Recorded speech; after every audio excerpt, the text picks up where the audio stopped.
Como eu falei para vocês, a, a gente tem essa parte da unidade 1 e 2 que nós vamos ver agora, né, do nosso material, é justamente voltada para isso, né, para que vocês possam entender a complexidade que essa palavra tem, que essa palavra exerce na formação do ser humano e que infelizmente durante muito tempo nós tivemos uma definição muito resumida, mas a educação ela tem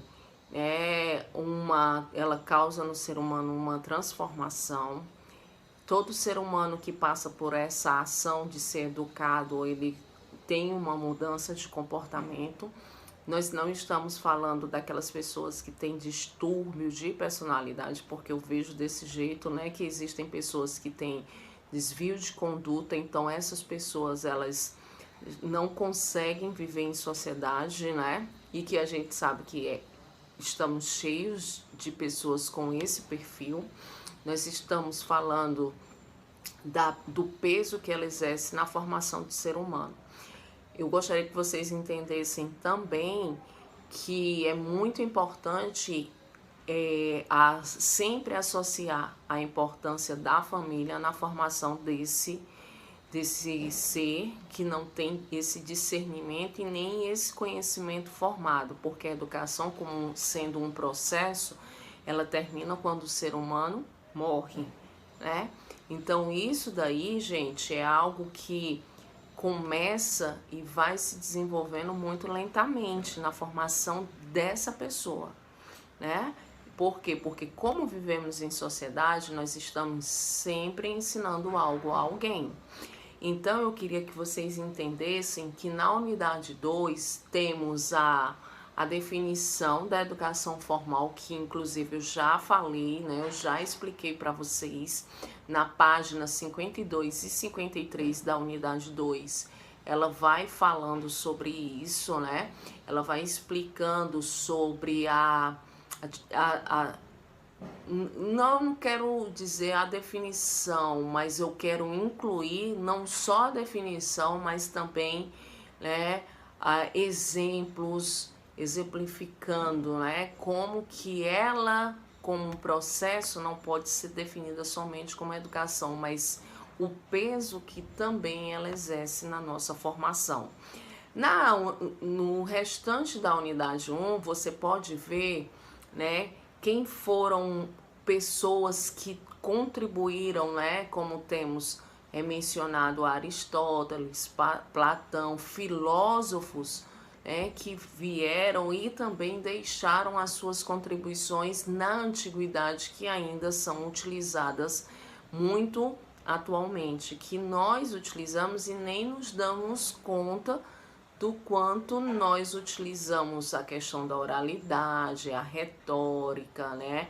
A questão de nós, né, utilizarmos os nossos conhecimentos, a questão da forma de utilizar a busca pelo conhecimento, que já foi, né, utilizado já há muito tempo atrás por essas pessoas que eu já mencionei. Você faz essa leitura, né? Porque nós temos que ver essas duas unidades. Voltando para a unidade onde tem a definição e a explicação da educação formal, tem exemplos, né? Temos fotos do professor ensinando, né? De uma criança soltando pipa com outra criança, né? A questão da troca de experiência. Por quê? Porque nós vivemos em sociedade, né? Somos seres sociais. Ela é bem mais sistemática, por isso que ela se chama de educação formal. Ela sempre está regida pela lei, por ser uma educação institucionalizada. Ela acontece dentro das escolas, dentro dos centros universitários, onde existe todo aquele critério, né, de conteúdo acadêmico, tá certo? Que acontece dentro desses ambientes. E a educação informal, como eu falei para vocês, nós temos aqui mais abaixo, né? Temos a definição, né, da não formal e da informal, mas lá para a página 59.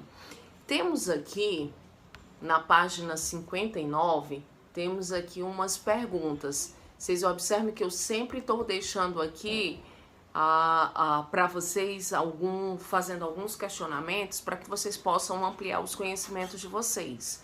Na página 59 temos que importância do tempo no planejamento para uma boa prática pedagógica. Por que isso está sendo mencionado aqui para vocês? Porque todo professor, sendo esse realizador da educação formal dentro da sala de aula, a aula ela não pode ser improvisada, ela deve ser planejada, e o planejamento ele acontece a partir do momento que eu conheço a realidade dos meus alunos, eu sei quem são os meus alunos, eu sei qual vai ser a estratégia que eu vou utilizar para eu poder ministrar as minhas aulas, né? O ato de planejar, ele não pode ser diminuído ou apagado do ato de ser professor. Um professor que não planeja, um professor que não conhece o conteúdo que está sendo ministrado, ele vai improvisar dentro da sala de aula. E durante muitos anos isso foi visto dentro da educação infantil e dos primeiros anos do ensino fundamental, em que se acreditava que a criança ela ia somente para brincar, que ela ia somente para se divertir enquanto a mãe ia trabalhar. A ideia do ensinar a amarrar o sapato, a ensinar a ir ao banheiro, não pode ser trazido para dentro da nossa realidade de sala de aula, mas o ministrar conteúdo de acordo com a realidade dos nossos alunos, de conhecimento. Eu não posso ter uma complexidade ao ensinar trazer essa complexidade ao ensinar para os meus alunos de educação infantil. O conteúdo ele deve ser ministrado de acordo com o seu nível intelectual. Então, aquilo que pode ser interessante, aquilo que pode ser satisfatório, ele acaba sendo o quê? Ele acaba sendo chato, enfadonho, né? Então, a criança, eu preciso entender como que essa formação dessa criança e esse conhecimento ele se dá quando eu, enquanto professor, eu me aproprio da teoria para torná-las práticas, tá certo? E não jamais improvisar, né? Temos também, né, a seguinte pergunta: você planeja os seus estudos do curso que está fazendo? De que forma e estratégia quais estratégias você busca para poder auxiliar o seu desempenho? Você já deixou de realizar alguma atividade do seu curso por falta de planejamento? O planejamento, ele tá na nossa vida de forma diária, no nosso cotidiano. Tudo a gente planeja a hora que a gente vai levantar, a hora que a gente vai dormir. A gente precisa dessa, em outras palavras, é como se fosse uma rotina, né? E a rotina, ela também está associada ao planejamento, porque eu preciso planejar que horas eu vou começar, que horas eu vou concluir, que horas eu vou passar para uma próxima atividade, quanto tempo eu vou gastar. Então, o planejamento é uma ação que acontece naturalmente, assim como a educação. Mas, ao ensinar, não se pode improvisar. E a improvisação, ela tá quando eu não planejo, tá?